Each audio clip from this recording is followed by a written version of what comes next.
This is gonna be another video about chess, because recently I've made a video about similarities between chess and life. Well, there is another similarity about chess and life that I want to talk about today. When we start to play chess, we first learn the basic rules and the movements of the pieces, and then we can start to play. But at the beginning, our game is very basic. We can only think one or two moves ahead. Therefore, each move we make must bring an immediate, visible strategic value. And our opponent does the same, because we play with someone who is as good as we are. And we can play like this for quite some time.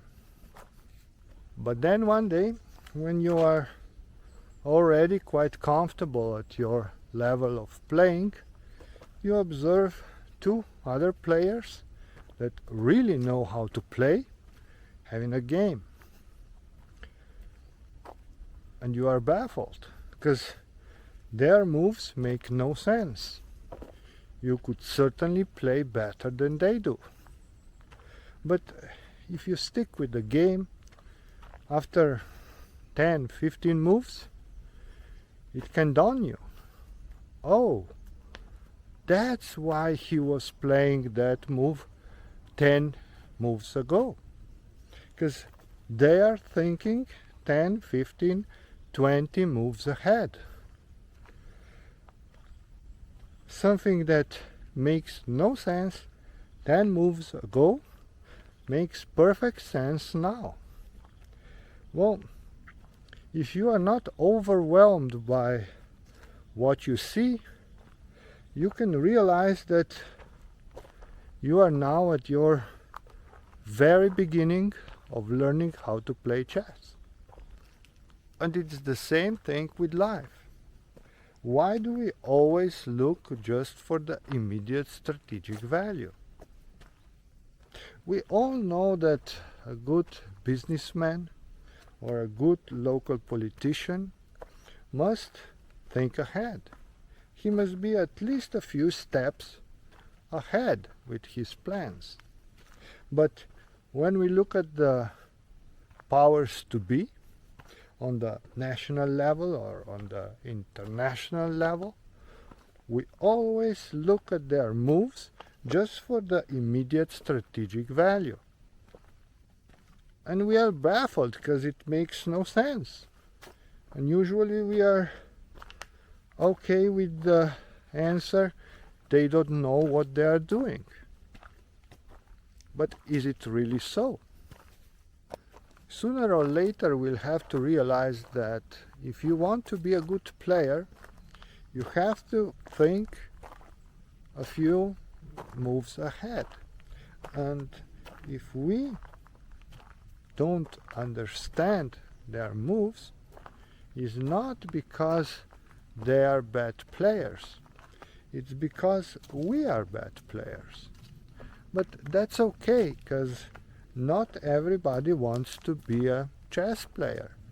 And in the same way, not everybody wants to be involved in international politics. But you know, sometimes you cannot avoid to watch chess, because maybe you are at the bar and they have a big TV, and your conversation is so boring that you have no other choice but to watch chess. And it's even worse with life, because we are affected by their game, either we want it or not. So I think that it is in our best interest to know at least the basic rules, because then when we are affected by the game, we at least have a better chance to know what's going on. So what are these rules? The first rule is that you must think as many moves ahead as possible. But we already know this rule. The second rule is that all the pieces are expendable except the king. And we forget that on both sides. Because people will usually say that person has done this or that, his strategic value for the powers to be is such and such, and they will not get rid of him. He's expendable. And it's the same on the other side. Some people do everything that the powers to be ask them to do. And they feel safe because they feel they belong. I don't care if you are the president of the greatest nation on earth or if you are the president of United Nations, you're expendable. Because the only things that matter are the current strategic position and the moves that will bring victory at the end.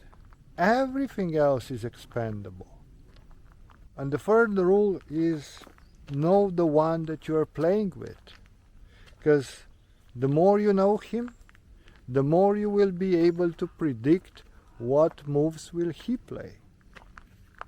And there is another thing, that it's not a rule, it's just an observation. In chess, when we want to observe the situation, we look at the chessboard. But the one that is playing, it's not on the chessboard. He's sitting behind the chessboard. And the pieces that are on the chessboard are not players. They are just being played from behind. So my friend, don't be upset by what I've just talked about. Because in all seriousness, chess is just a game. And life is just a game.